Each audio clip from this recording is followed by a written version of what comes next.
आज भारतीय जनता पार्टी के उड़ीसा प्रदेश के प्रदेश कार्यालय पर प्रेस वार्ता में आए हमारे साथ यहाँ पर बैठे भारतीय जनता पार्टी अनुसूचित मोर्चे के प्रदेश के अध्यक्ष और हमारे लोकसभा के बहुत ही लोकप्रिय माननीय सांसद आदरणीय विभू प्रसाद जी, अनुसूचित मोर्चे के जनरल सेक्रेटरी और लोकसभा में माननीय सांसद लोकप्रिय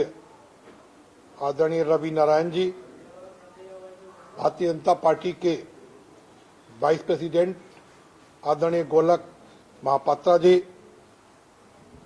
और नेशनल एजुकेटिव कमेटी के मेंबर और आंध्रा के प्रभारी सम्मानित नेता सुशांत मलिक जी,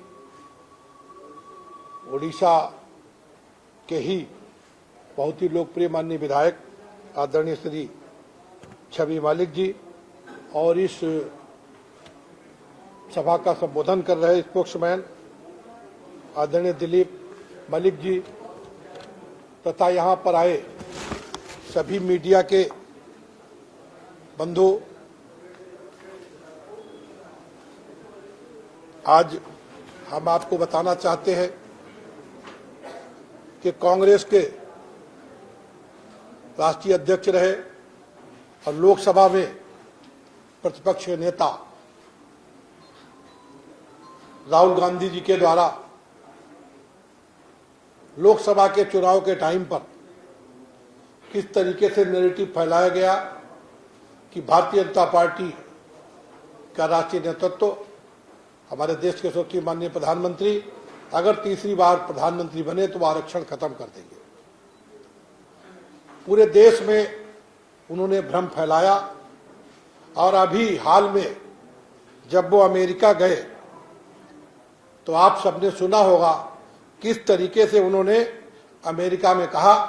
कि जब हम सरकार में आएंगे, पावर में आएंगे तो आरक्षण को खत्म कर देंगे। कांग्रेस की नीति रही है हमेशा कि हम ओबीसी और एससी एसटी के आरक्षण को खत्म करें और इनको दबे मजदूर किसान की तरह इनका उपयोग करें। मित्रों, राहुल गांधी जिस परिवार से आते हैं उस परिवार ने कांग्रेस पार्टी ने 57 वर्षों तक हमारे देश पर राज किया है, लेकिन इस दौरान उन्होंने अपने राजनीतिक उद्देश्यों को साधने के लिए संवैधानिक प्रक्रियाओं का दुरुपयोग किया और सामाजिक उद्देश्यों की उपेक्षा की। कांग्रेस ने कभी भी संविधान के मूलभूत आरक्षण सिद्धांतों को सही भावना और रूप में लागू करने की इच्छा शक्ति नहीं जताई। आपको याद होगा जब इस देश के प्रधानमंत्री जवाहरलाल नेहरू थे, नेहरू सरकार में सन 1956 में पिछड़े वर्गों के आरक्षण देने की जो काका कालेकर की रिपोर्ट थी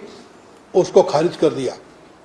काका कालेकर जी ने कहा था कि हमारे देश में पिछड़े वर्ग के लोग हैं, उनको आरक्षण की बहुत ही आवश्यकता है, लेकिन नेहरू की नीतियां थी, उन्होंने इसको खारिज कर दिया। नेहरू जी ने 1961 में जब वो प्रधानमंत्री थे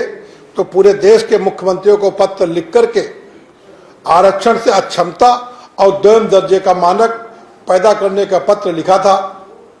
कि हम आरक्षण दे रहे हैं, ये लोग ठीक नहीं है, इनका आरक्षण खत्म कर दिया जाए।